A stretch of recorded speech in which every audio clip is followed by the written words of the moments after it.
All around the world, many people have been imprisoned unjustly and their lives threatened. In this film, we find out about 3 individuals and the campaigners working to set them free.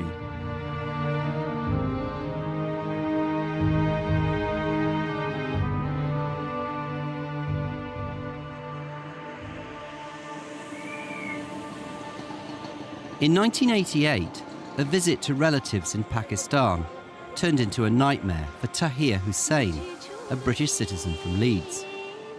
On his second day, he took a trip in a taxi and was attacked by the driver wielding a gun. The driver took me to nearby bushes and tried to rob and kill me. So, defending myself, a scuffle took between us and the gun went off, hitting the taxi driver. Afterwards, I went to the police myself and reported the incident to them, but they did not believe me, and I was charged with robbery and murder, and that's why they sentenced me to death. Although there were no witnesses, the court fully accepted the police report, which blamed Tahir for the incident, and he was sent to death row. His brother Amjad remembers the family being told the terrible news. We were all shocked. Our initial reaction was that it cannot be true. I'm sure that somebody's made a mistake. Then my mom packed him a bag and he boarded an aircraft straight for Pakistan. When a death sentence is handed to a prisoner in a court, they never explain the details. They just say that you are sentenced to death, and the prisoner starts believing that as soon as he's taken back to the prison, he'll be hanged. The conditions were very harsh and brutal. The food was very basic, and if he didn't have a lifeline with extended family and the British High Commission, I don't think so he would have survived. It's very difficult even to spend a few moments there, but with time you develop ways, to keep yourself busy or not to think that you are a death row prisoner. I tried my best not to be lonely. And unfortunately, my dad could not bear this basic ordeal and suffering of his son, and he always longed to the day when his son be acquitted and be home, but that was never the case. He died a dejected man. We as a family suffered likewise emotionally. We had emotional roller coaster with him being on death row. It was like, for us, it was psychological torture, and it was very long and hard-fought campaign spanning 18 years. For 14 of those years, the family battled the civil courts to have Tahir successfully acquitted, only for the religious Muslim Sharia court to reinstate the death penalty. With all legal avenues closed, Amjad started a political campaign. That's to Prime Minister Tony Blair. This is from Kate Allen, the director for Amnesty International. And I think Amnesty was instrumental in galvanizing and fronting this campaign. And it was also a kind of a motivating thing for Tahir that kept him alive through these difficult periods. All of a sudden he started receiving letters from Amnesty members from United Kingdom and worldwide. I received quite a lot of mail, and I also received letters from children. They all assured me that I was not forgotten and that I was in their thoughts and prayers. It in a sort of way, it kept me going,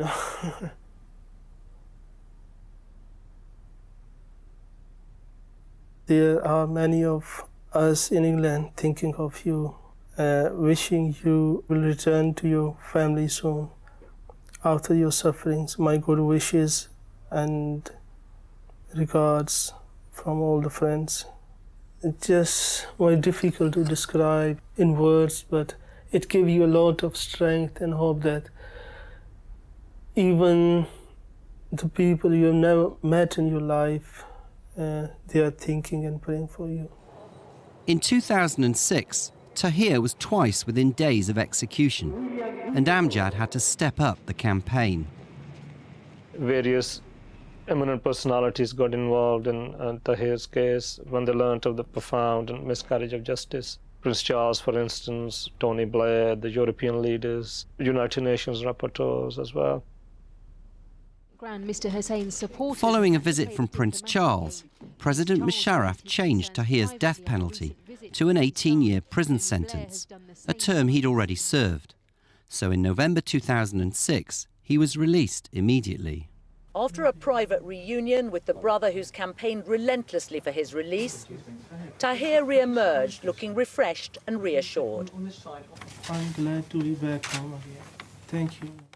I'm glad. It was just unbelievable, you know. Well, just like, you know, being on a starship of Captain Crook and transferred from one planet to another planet in moments, you know, in seconds.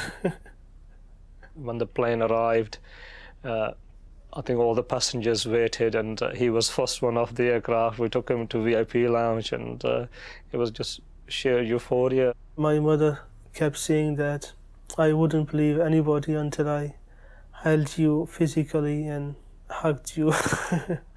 So now I believe that my son has been released. Tahir is slowly recovering with his brother's family in Leeds. He and Amjad are now campaigning for the worldwide abolition of the death penalty.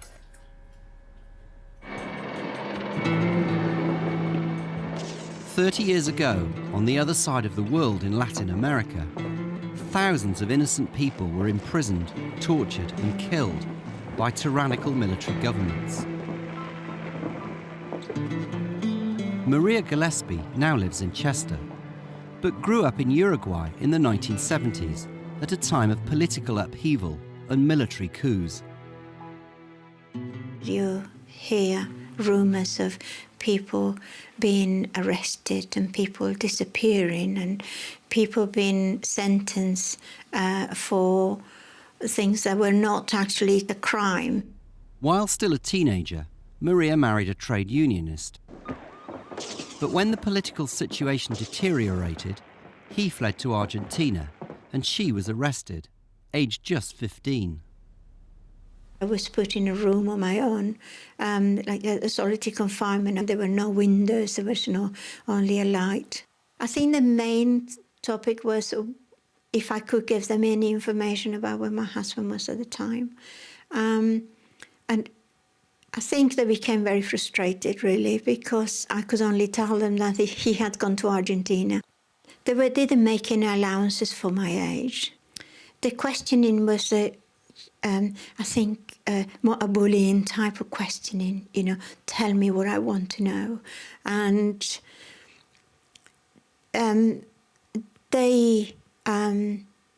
initially they were just threats of, if you don't cooperate and if you don't answer the questions, we will pull your teeth out. Which seemed to be so quite barbaric, and therefore they wouldn't do it. They wouldn't do it, because that was the way I felt about it. But they did pull them out. And it was almost like for every question I couldn't answer, they would pull one teeth out. But then there were no more teeth, really. And they will sort of ask a few questions and then say that the only solution was to shoot me. I will hear them sort of preparing the guns, or what it sounded like to me, that they were guns. And then they will say, oh, we won't do it today because it's almost lunchtime, and we will do it another day. So there was always that threat that perhaps one day when I was going to be questioned, I might have been shot.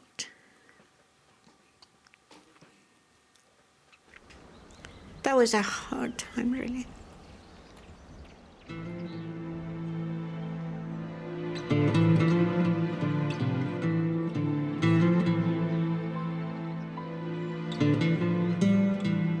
After 6 months of torture, Maria was moved to a new cell, and to her great surprise, she started receiving letters from around the world.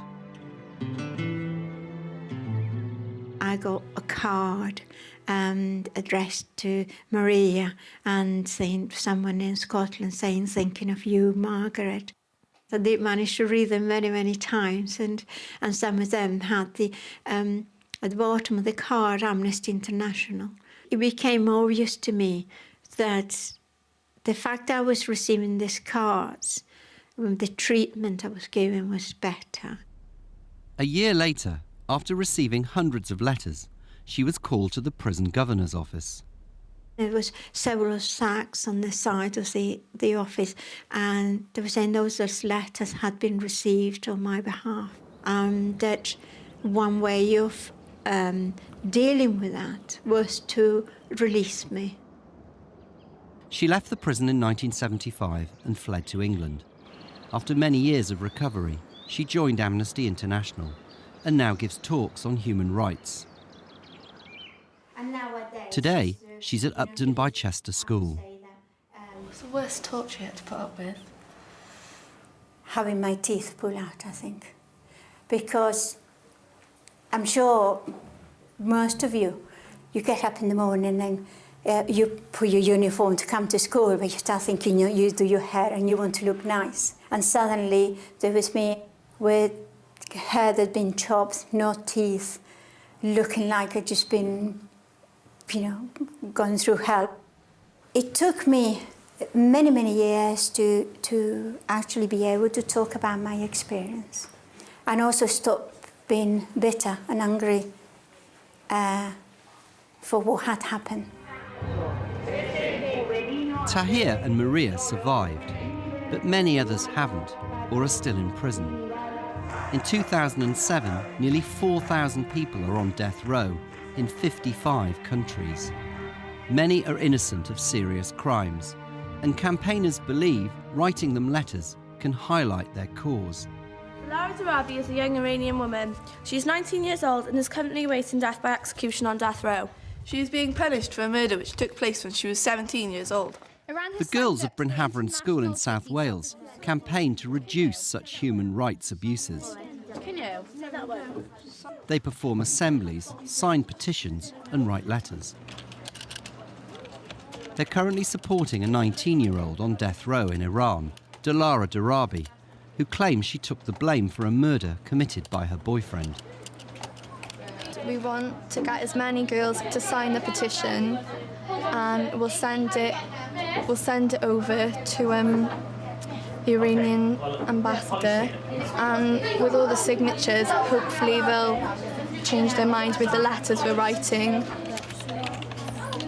People will say, well, writing a letter, what difference does it make? Certainly it has. Tahir is a living proof. Just a postcard with one sentence can save a life and can give someone the feeling that they're not forgotten.